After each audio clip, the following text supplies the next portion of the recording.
کہ یقیناً حج کی سعادت بھی یقیناً من جانب اللہ ہے، اور یقیناً عمرے کی سعادت بھی من جانب اللہ ہے، اور یقیناً خوش نصیب ہیں اور سعادت مندی ہے ان لوگوں کی جو سبحان اللہ ایمان والے اللہ کے حضور سبحان اللہ کے حضور حاضر ہو رہے ہیں اور سبحان اللہ اپنی اس تمنا کو پورا فرما رہے ہیں۔ اور یقیناً یہ سعادت جو ہے سیدنا ابراہیم خلیل اللہ علیہ السلام نے، اور جب ان کے فرزند سیدنا ابراہیم خلیل اللہ علیہ السلام اور ان کے فرزند سیدنا اسماعیل ذبیح اللہ علیہ السلام نے سبحان اللہ جب بیت اللہ کی تعمیر کی تو اللہ کا حکم ہوا کہ اے میرے ابراہیم، اے میرے خلیل، صفا کی پہاڑی پر کھڑے ہو جاؤ اور ندا دو لوگوں کو۔ ابراہیم خلیل اللہ علیہ السلام نے عرض کی کہ یا رب العالمین، یہاں میری ندا کو کون سنے گا؟ فرمایا اے میرے ابراہیم، اے میرے خلیل، ندا لگانا آپ کا کام ہے، اور قیامت تک آنے والی انسانیت کو اور آقا کریم صلی اللہ علیہ وسلم کی امتیوں کو پہنچانا میرا کام ہے۔ تو سبحان اللہ کہا جاتا ہے کہ جس کی روح نے جتنی مرتبہ لبیک کہا ہے تو سبحان اللہ اس کی حاضری ہو رہی ہے۔ کئی لوگ ہیں جو سبحان اللہ ہر سال حج پہ جاتے ہیں اور عمرے پہ بھی جاتے ہیں۔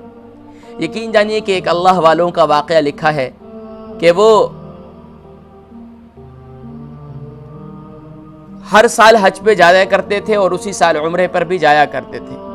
اور نبی کریم صلی اللہ علیہ وسلم کی احادیث کے اندر بھی یہ ملتا ہے کہ یہ حج اور عمرے کو پے در پے کرنا، یعنی اگر پہلے عمرہ کر لیا پھر حج کر لیں، حج کر لیا پھر عمرہ کریں، تو اللہ تبارک و تعالی اس کے ذریعے سے رزق کی تنگی کو بھی دور فرما دیتے ہیں۔ اور یہاں تک کہ وہ اللہ والوں کے بارے میں واقعہ لکھا ہے کہ وہ رمضان المبارک کے اندر انہوں نے عمرہ کیا، اور عمرہ کرنے کے بعد بیت اللہ شریف کا غلاف پکڑ کر اللہ کی بارگاہ میں گر گڑا رہے تھے، اور رو رو کر آنکھوں میں آنسوؤں کی برسات میں وہ اللہ کی بارگاہ میں عرض کر رہے تھے کہ یا رب العالمین، اب جسم میں نقاہت آ چکی ہے، جسم میں کمزوری آ چکی ہے، یا رب العالمین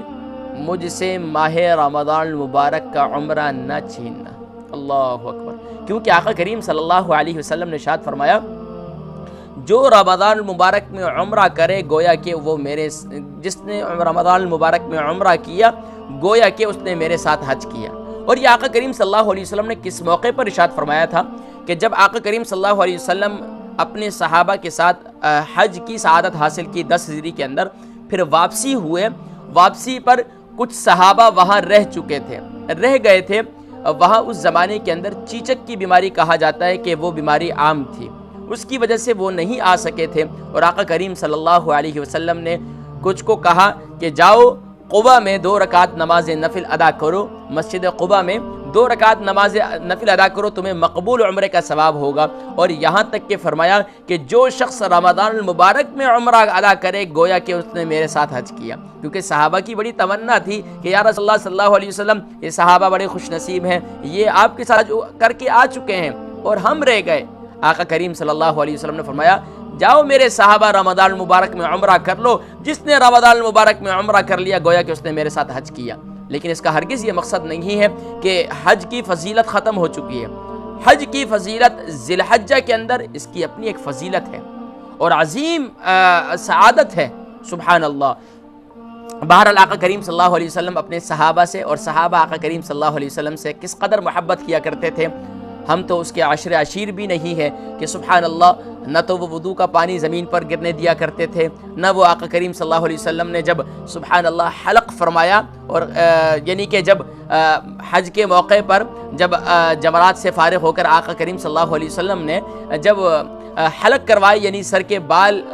کو صاف کیا، تو سبحان اللہ کہا جاتا ہے کہ دائیں طرف یا بائیں طرف سیدنا طلحہ کھڑے ہوئے تھے، آقا کریم صلی اللہ علیہ وسلم نے وہ سارے بال جو ہے ان کو دیے اور فرمایا صحابہ میں تقسیم کر دو۔ آج بھی جو منہ مبارک کی زیارت کی جاتی ہے وہی بال ہیں، سبحان اللہ، آج تک چل رہے ہیں۔ اور یہاں تک کہ وہ سیدنا کہتے ہیں سیدنا خالد بن ولید رضی اللہ تعالیٰ عنہ، جو سبحان اللہ اسلام کے عظیم جرنیل تھے، سبحان اللہ، وہ کہا جاتا ہے کہ وہ انتظار میں تھے کہ انہیں پیشانی کے بال مل جائیں۔ اور سبحان اللہ پیشانی کے بال انہوں نے لیے، اور سبحان اللہ کہا جاتا ہے کہ وہ انہوں نے ہمیشہ اپنے سر پہ جو ٹوپی رکھا کرتے تھے اس کے اندر وہ ان کو سی لیے تھے۔ اور سبحان اللہ جتنی فتوحات ہوئی ہیں، سبحان اللہ سیدنا خالد بن ولید رضی اللہ تعالی عنہ کو وہ سبحان اللہ فرمایا کرتے تھے، ایک جنگ کے موقع پر ان کی وہ ٹوپی گم ہو گئی، جنگ کو چھوڑ کر وہ ٹوپی تلاش کرنا شروع کر دی۔ اللہ اکبر! تو پتہ یہ چلا کہ ہمیں کامیابی بھی ملے گی، کتنا ہی گھوم جائیں، کہاں کہاں گھوم جائیں، لیکن آقا کریم صلی اللہ علیہ وسلم کی پیروی اور آقا کریم صلی اللہ علیہ وسلم کی محبت کے طفیل